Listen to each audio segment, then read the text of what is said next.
But this particular exercise, he talked about how start with $10 in your mind and think about if you had $10 a month, and that's all you got, how would you spend it? And go through, I think about some facetious ones where I'm like, well, I'd buy a great cup of coffee. If I only had $10, what else am I going to do with it? Some people would be like, I would save it because of compound interest, whatever that is. So then you keep going through this exercise and it's tack on a zero. So now if you had $100 a month, how would you spend it? Keep going, 1,000, 10,000, 100,000. Welcome back to the Dream Architect Life podcast. Brittany Anderson here with you today, and we have got a super special guest. I have sitting right next to me, Mr. Ty Totsky. So before we have him come onto the show and share his brilliance, I'm going to go through his bio to give a little context of the guy that we're hanging out with today. So if you have ever had the pleasure of interacting with Ty, you know immediately one thing is certain. Ty loves people and thoroughly enjoys fostering meaningful relationships. His focus on always being helpful to his clients and our team alike is shown in his dedication to providing innovative, practical advice to help your financial goals align with what you want most in life. As a member of the Sweet Team since 2003 and a partner in the firm since 2011, Ty is committed to listening to what matters most in people's lives and learning which values and goals they hold dear. Ty is a Fairmont native, and you're going to catch him hanging out with his lovely wife, Sarah, and their two twin daughters, Maggie and Libby. If he's not doing that in his free time, you might be able to catch him on his boat, on the snowmobile, or just hanging at home with family and friends. Mr. Ty Totsky, welcome to the show. Thanks, Brittany. It's a pleasure to be here. It is going to be a fun conversation. So if you didn't capture the, I'll call it lighthearted, relationship-focused essence of Ty in his bio, you're about to experience it now.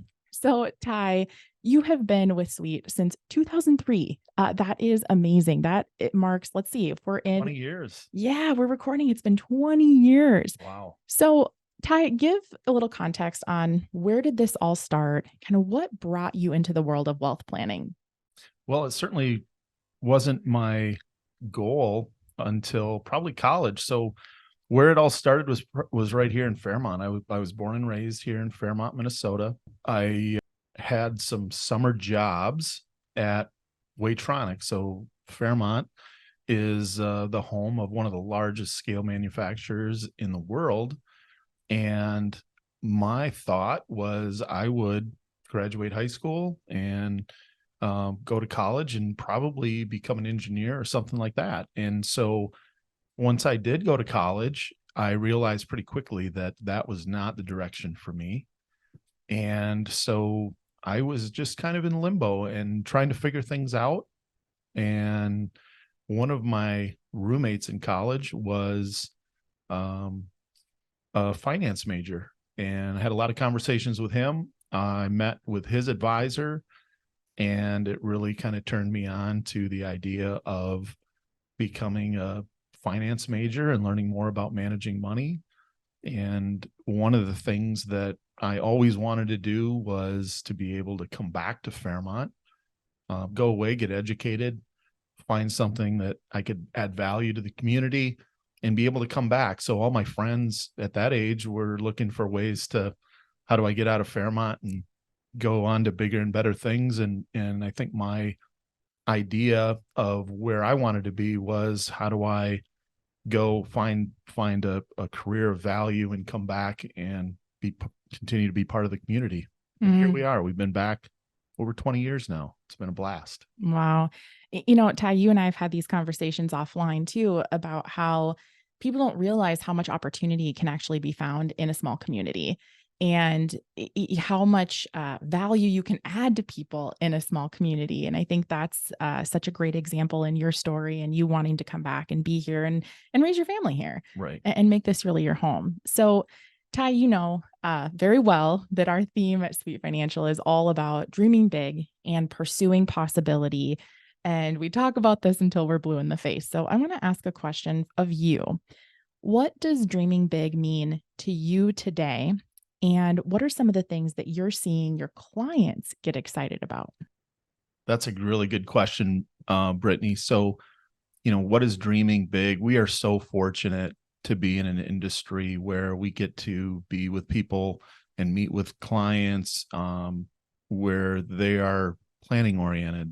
They're thinking towards the future, and to be able to bring sort of this positive um, thought process and the tools that we have here at Sweet Financial and the Dream Architect has really been able to create some fun conversations with clients, and to be able to really unlock some of the possibilities that clients may not have even really thought about. And so we're fortunate to be able to be in that world where a lot of the outside noise um, just isn't as loud, you might say. Mm. And we're able to kind of continue to be very positive and help clients think bigger and accomplish things that they want to do. So, Ty, I want to press on this one a little bit because for our listeners that don't know, Ty's been meeting with clients for a really long time and has built a lot of really cool relationships. So, Ty, when you think about some of your clients who are maybe setting big intentions or hopes for their future, are you seeing things like travel a lot or buy a winter home? Or like, what are some of the things that you're seeing people focus on that really gets them excited about their future? Yeah, I think a lot of people are always looking at, retirement and what does retirement mean to them? And they struggle with the idea that, well, when I retire, I'm going to not have to go to work, and I can fish all day, or I can play golf all day, or I can do whatever it is that I'm looking forward to doing. And when they finally do that, then they kind of have this epiphany that, is this all there is? What else is there? And so, we try to have those conversations where we're talking about their why and their purpose, and really understand what drives them. And yeah, playing golf, traveling, all of that is great. And, once they do that for a little while, then it's, what's next? What else is there? And that's where, a lot of the conversations we have can really add value to clients, and really finding what is their purpose. Mm. I think that brings up such a great point too, Ty, because we often talk about, what people are coming from, and that can be a lifelong career. It can be selling a business. It could be raising your family and all these great things that are happening. And people often don't spend enough time really looking ahead to what they're going to. And I think you bring up such a great point that oftentimes the vision that people have for their future it may not exactly pan out to be what you hoped or thought, and being able to have kind of somebody to lean on to say, I guess, what's possible for my future? I don't even know where to start. I think those are a lot of the conversations we hear too, is people are just kind of looking at, I need some guidance. I need some ideas. I've spent my whole life looking at where I'm coming from, but where I'm going to, that's a new story. Exactly. They spend a lot of time with the idea that I want to be done doing what I'm doing, Mhm. and they're focused on that end date, but they're not focused on, well, what comes after that. Mm, And that's the conversations that should be had. yeah. So, Ty, I'm going to shift this one a little bit. We're going to get a little personal here. So I believe that some of the biggest lessons can be learned through other people's experiences, and some of the biggest insights and honestly impact can be felt from other people's. So, what would you say is one of the most difficult lessons that you've endured, be it in business or life in general?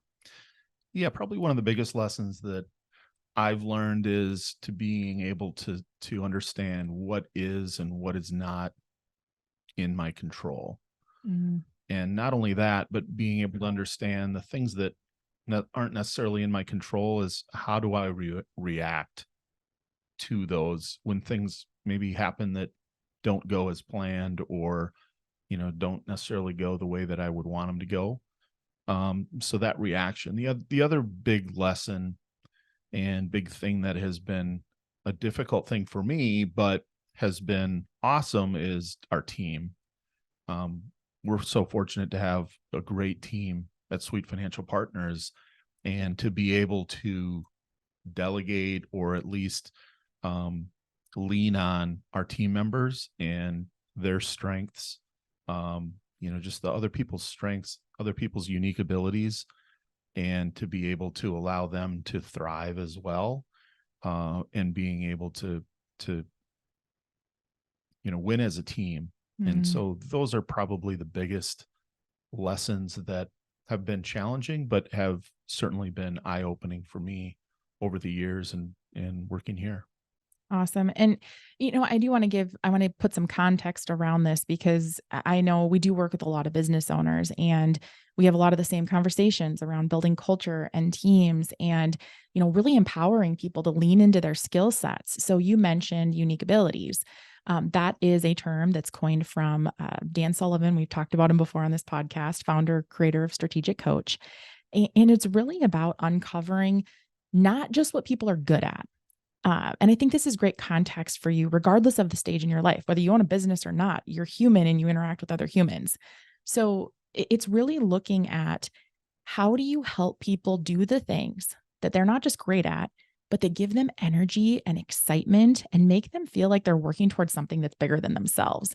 And so, Ty, I think that's really what you're touching on here is that it can be so challenging to run and grow a team, but so stinking rewarding when you've got the right people in the right seats and they're all showing up with that energy and excitement for what they're doing. Absolutely. Yeah. Yeah. So, Ty, you've worked with a lot of families over the years, and you mentioned a little bit ago about how, really trying to shift your focus away from things that you can't control. So you've helped people through times of really difficult, tough transitions. It could be losses, changes as a whole, deaths in the family, just things that are really tough, really difficult to navigate. So where do you tend to see people getting maybe stuck in their lives in the interactions that you've had? Yeah, I mean, so much of our relationships that we have with clients, with our team members, those become very personal, and everyone handles transition and difficulty differently. So I think it's more of a presence. It's more of, we're here and being able to help them in the things that we know they need. And so if there is, say, a death in the family, to be able to hold their hand and walk them through the things that we need to do, that we know they need to do at such a difficult and emotional time, and just being present and being available. And it's not just through the hard transitions, it's through the really fun stuff too. I mean, we are so fortunate to work with many different clients that experience a whole lot of different things. And what's interesting is just recently, been working with some clients that just celebrated their 70th wedding anniversary. Wow. And what's fun is we have several client relationships like that are celebrating large, milestones in their life. And just to be part of that, to be able to celebrate that, have conversations, planning changes with all of the different life transitions, things that happen in life. And those different conversations and different ways of looking at that has been certainly a pleasure of mine in working with those clients. Yeah, I think there's nothing more fun than getting the grandbaby announcements or announcements of a kid getting married or, landing a dream job or Right. whatever those are. So we do tend to think about, because we are often one of the first calls for the tough stuff, but it's really fun when you're also one of the first calls for the cool stuff too. Exactly. So I think that's what makes it fun. And again, testament to relationship building. I think that's huge, Ty. Hey, Brittany here. In case you hadn't heard, our latest book, Dream Architecture, is available for the taking. Think about it like this. What is your biggest, wildest dream of what retirement could look like? Not the dream that your friends have, or your parents maybe had, or your coworkers. Your best dream, the unreasonable one, the one that you might have trouble admitting even to yourself. So that is what the Dream Architecture book is about. Hop on over to dreamarchitecturebook.com so you can start dreaming big today. Speaking about relationships, you've got a couple girls, you've got twin daughters. who are amazing human beings. So I would be curious, what is one lesson that you hope to instill in them from all your years of building relationships, of impacting lives? What do you hope that they take away and learn?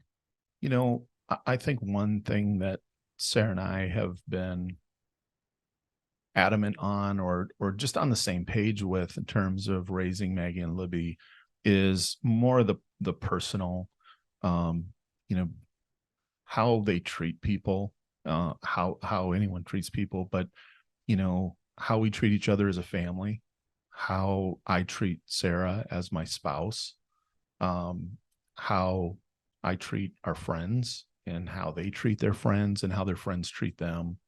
I think those are all part of the great lessons learned, that they're in control of how they treat other people. And so those are a lot of the interpersonal lessons that I know Sarah and I are on the same page with. A lot of the other lessons, I'm probably not the best. We Sure. need to get the real boss of the family in here, Miss Right. Sarah Totsky. Exactly. Ty, there's one thing I can just share this too, is that I've told my kids that I get way more excited when I get a report that comes home from school about how they were really kind to somebody who needed it, or kind to a kid that maybe doesn't get a lot of kindness. Right. And that beats grades. I mean, the grades, yeah, they'll come, and school is school and all that Right. great stuff. Right. But it really is about human interaction and treating people good, and understanding that, you never know what somebody's going through. Right. You never know where they're at and what the struggle could be. And I know that's something that you and I both kind of value, I guess you could say. And that I know is a value amongst our team too, is really showing up for people. So Ty, shifting this a little bit on the conversation of values, how do you personally define value alignment? That's an interesting question. I almost feel like that is, something that just inherently is either attracted or repelled from Mm. someone. So I understand my own value alignment. And when I come in to contact with another person, it's pretty quickly, just through a very, very easy conversation, whether or not this is someone that I can work with, or that I'm compatible with, that I'll be able to add value to. That's one reason why within our process, someone say we're just to come into Sweet Financial Partners or call the office and say, hey, I need a financial advisor. Typically what we do is we set up a very brief introductory phone call, and we just have a very casual conversation. What is it that you're looking for? And just ask them questions where it becomes very apparent what that value alignment is, and whether or not we would be a good fit to work together or not. So that's sort of how I look at that. Mm. I think let's take this a step further now, is when you think, Ty, about the relationships that you support and the clients that you visit with, how do you help people to, say, align their values with those big aspirations, goals, dreams that they have for their future? What does that look like? I think it's more prioritization and Mm. helping them. It's so easy to say, well, I really enjoy working with someone who's planning oriented, or, someone who is, looking toward the future, or is a saver, or whatever that might be. And to be able to align, well, what are the priorities? Where's the balance? And what is it that really fulfills them? And so to be able to sort of add that balance, or at least have the conversation and have the awareness of it, I think that's helpful. Yeah. And we've often said, Brian and I have talked about this on the podcast before, that it's it's more frequently seen that people are spending less than they can, or are able to, given the current scenario, less than they're able to in pursuit of their dreams versus overspending. So do you typically see the same thing with the clients that you serve? I do. It's interesting that a lot of people don't necessarily think about that very often, and they may not just grasp, what it is that they need in order to live the type of life or type of retirement that they want. Maybe they were watching TV. Maybe they heard something, well, you need X amount of money to be able to retire, or Social Security's not going to be there for anybody, or whatever the situation is, where they may hear this and believe that it's true. Where if we actually sit down, we go over their situation, we go over what's important to them. And, we have a lot of tools and resources where we can sit down and show them, hey, here's what's possible. Here's things that you say are important, and here's ways of you being able to accomplish those things. And, just kind of building that trust and that understanding that it doesn't have to be impossible. Things are out there. If you're happy, if it makes you happy, and it's a goal of yours, what can we do together to make it happen? Ty, you make me think about, I just recently read, it's Garrett Gunderson's latest book, and I'll make sure I put the title in the show notes because I'm drawing a blank right now. But he went through a really interesting exercise, and you bring up, Ty, this notion of, people hearing, well, you need this much to retire. And this is a little bit of a different shift because we do often work with people that are in what we call like the distribution phase of life, meaning that they've already accumulated, right? They've ran a business for a lot of years. They've worked in a great career for a lot of years, and they've, earned their money. And now they're going into the stage where they have to look at creative ways of how they'll spend, what they'll allocate, and all that. But this particular exercise, he talked about how start with $10 in your mind and think about if you had $10 a month, and that's all you got, how would you spend it? And go through, I think about some facetious ones where I'm like, well, I'd buy a great cup of coffee. If I only had $10, what else am I going to do with it? Some people would be like, I would save it because of compound interest, whatever that is. So then you keep going through this exercise and it's tack on a zero. So now if you had $100 a month, how would you spend it? Keep going, 1,000, 10,000, 100,000, a million. And he talks about how this exercise can help you expand your vision for your future. So I think it's interesting because it was more written towards people that are building a business, creating possibility in their future, really looking at their career, whatever that is. But I think it's similar when it comes to retirement planning too. It's really looking at what's the impact you want to make? What's the life you want to have? What does that look like for you? And then that can help you back into great decisions. Right. Yeah. It's very individualized. So not one shoe fits everyone. So, if you see something on TV and, it doesn't necessarily make it your own reality. And so being able to sit down, talk about your individual situation, what's important to you, it helps us identify really what is possible, and the things that you may not even dream that are possible. You're in a very good position to be able to do those things. Yeah. Those are the fun conversations to have. Right. So Ty, we're going to take the time travel here back in time. And you mentioned briefly a little bit ago about our dream architect process. So before I ask this question, I'm going to give some context to our listeners that it was, almost 13 years ago, I think. Brian's always had this, call it an obsession with dreaming big. He's been fascinated about it since he was a young kid, and possibilities and what can be created, and this visionary by nature. So he had this idea that how do we incorporate helping people to dream even bigger as part of their wealth plan? And our focus is always in how do we add even more value to the people we serve? So again, rewind, I'll call it 12, 13 years ago. And I would argue that it's even longer than that, because before the Dream Architect, we had the Freedom Solution, and that was our process. And that went back to the late 90s. Wow. And it was a similar process, but the Dream Architect really sort of evolved into where we are now.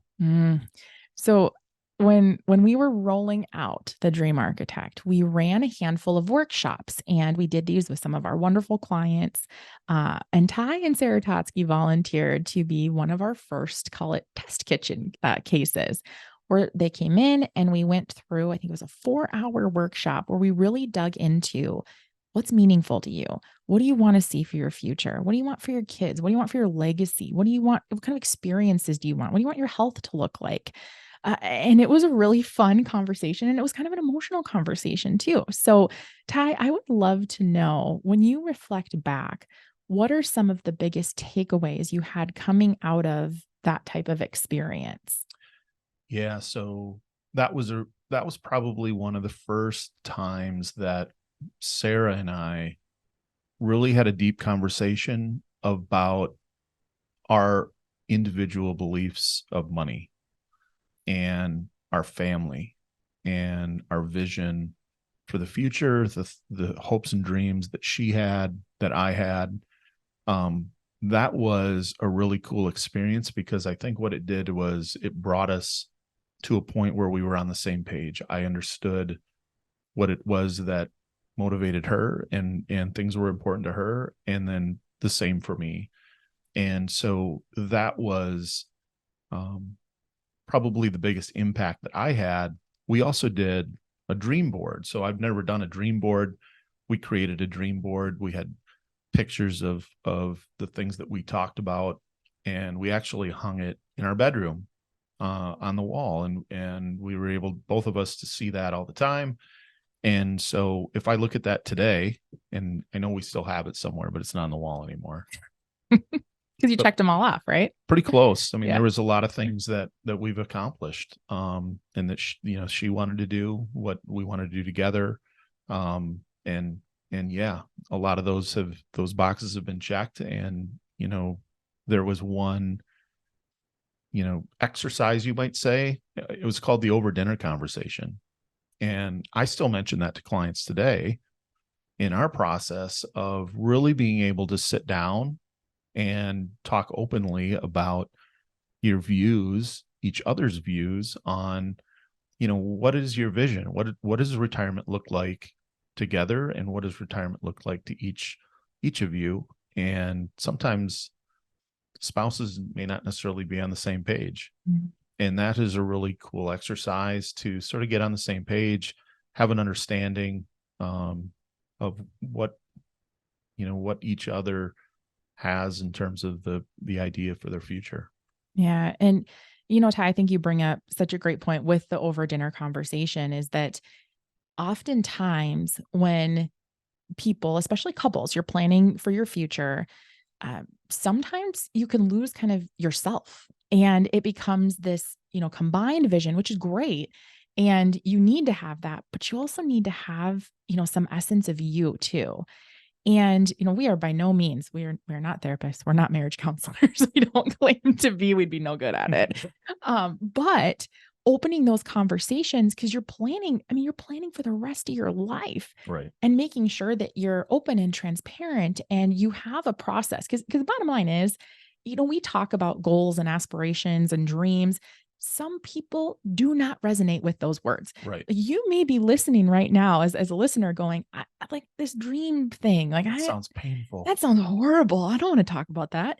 All this is, it's about intention. Right. That's all this is. And all it boils down to is, how do you create intention for your future, and how you align yourself with the right people that are going to help you get there, that can give you the resources, the assurance that you can, in essence, delegate to, or, just make sure you have the right cheerleaders around you that'll help you make it possible and help you maybe stretch a little bit to really think about what you want and what fulfillment needs. Right. So it was so cool. And I remember sitting in that workshop with you and Sarah. And one thing that sticks out that I'll just mention is, you guys talked about how, because you had twins, so much of their lives were done together. And you guys wanted to be intentional, I use that word again, about having at least a few kind of one-on-one trips with the girls. And you did that. And I remember seeing some of those things booked, and that was really cool. And yeah, it's just those fun things to see, you actually lean into and do the things that you set. And that's what's fun about going through these types of exercises with our clients Right. too. No, we had a great experience with that, and that's why we wanted to roll it out and make that part of our process at Sweet Financial Partners. Awesome. So, Ty, we're flipping the script a little bit here. So I would like to know, because as you well know, we talk a lot here internally at the office about pushing through fear. What's the adage? Brian just sent it again the other day. It's forget everything and run, Or are you going to face everything and rise? Two different acronyms for fear. So I would love to know, when was a time that you strategically overcame fear? You didn't let it stop you. You didn't let it throw you off course. What'd that look like for you? I think that was probably something learned early on. I don't think there was a moment that the light flashed on and I realized, how I look at fear and how you utilize fear and make decisions. But I think just growing up, I playing sports. I think the saying of, you want to be comfortable being uncomfortable and putting yourself in situations that you're just not always that comfortable with and leaning into that. Those are the periods of most growth. And I think I learned that early on, playing sports, going to college, realizing that maybe I'm out of my comfort zone and, working through those and understanding that, hey, when I come out on the other side, it's usually a much better outcome. And so I always embrace change and looked at that as an opportunity to improve or to grow. So going to college, I was one of the first in our family to go to college. And I don't necessarily know if that was expected or not, but it's something that an expectation that I put on myself and, got out of my comfort zone.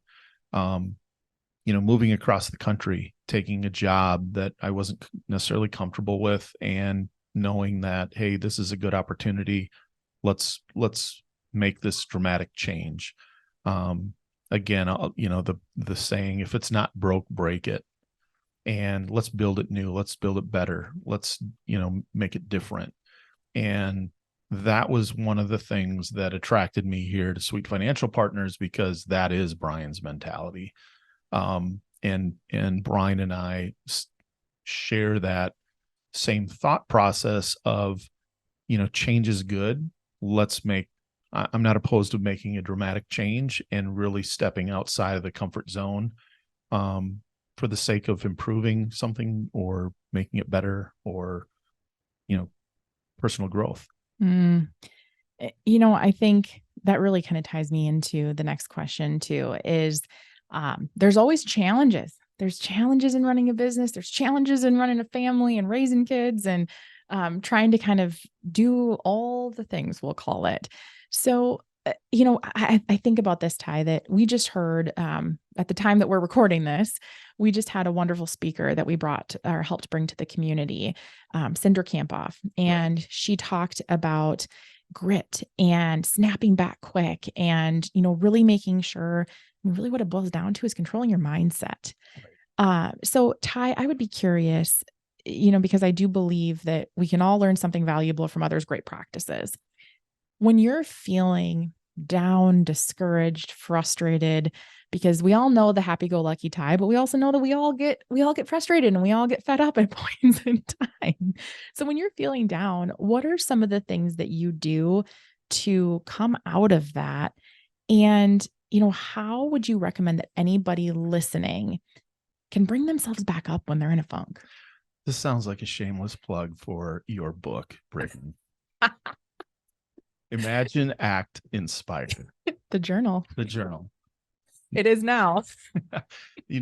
So I think you're dead on. So with that book and with the thought process behind it, one of the things that I do personally, and I've learned it along the way through the various coaching programs that we've done, because that's one thing that's important to us here, is personal development, personal growth, and the utilization of coaches. And so to be able to pause and take a moment to have some personal reflection always sort of resets me. And a lot of that is gratitude. Look where I am. Look at the things that we've accomplished, look at the things we're doing, and we are truly adding value in a positive way. And so that sort of helps reset. And so I'll just tell a really quick story. About a month ago, a really close friend of mine who happens to be a client, and he was offered a promotion with a new job, and it moved him across the country. And it's a great opportunity for him. And he made that change. And within a couple of weeks of that transition, he was offered a promotion, and really great promotion. And he is perfect for it. And it is, what he is meant to do. And so Sarah and I were down and visited them, and I was having a conversation with them. And it was within the first week or so of this new promotion that he took on.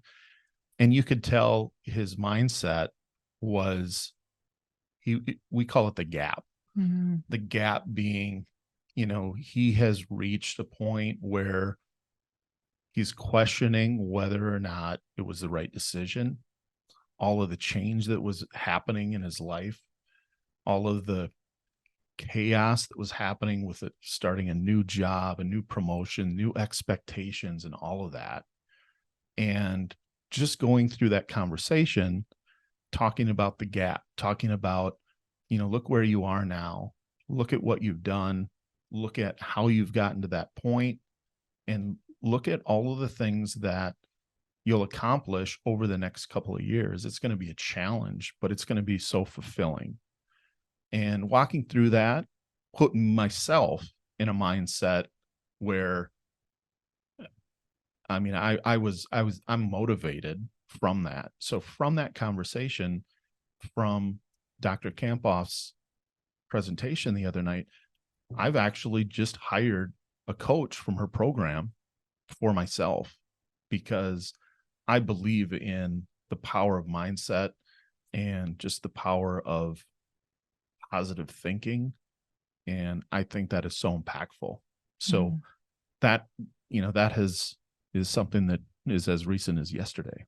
That's incredible. And I'm so glad you shared that story, Ty, because it actually, I think this is a great point to kind of round out this conversation, is that a lot of times when you are maybe stuck or feeling down, especially high achievers, you kind of think like, I can figure it out.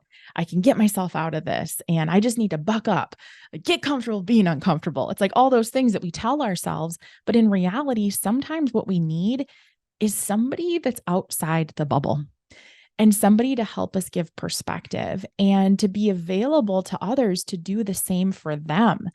I know there's times where I have personally just been like, I can't take one more thing. I can't take one more thing on. I don't know if I'm cut out for this. We've got, Brian and I have a few different businesses, and we care so much about everything. And it's like, oh my gosh, but just being able to stop, to slow down, to have that check, and to have the right people around you.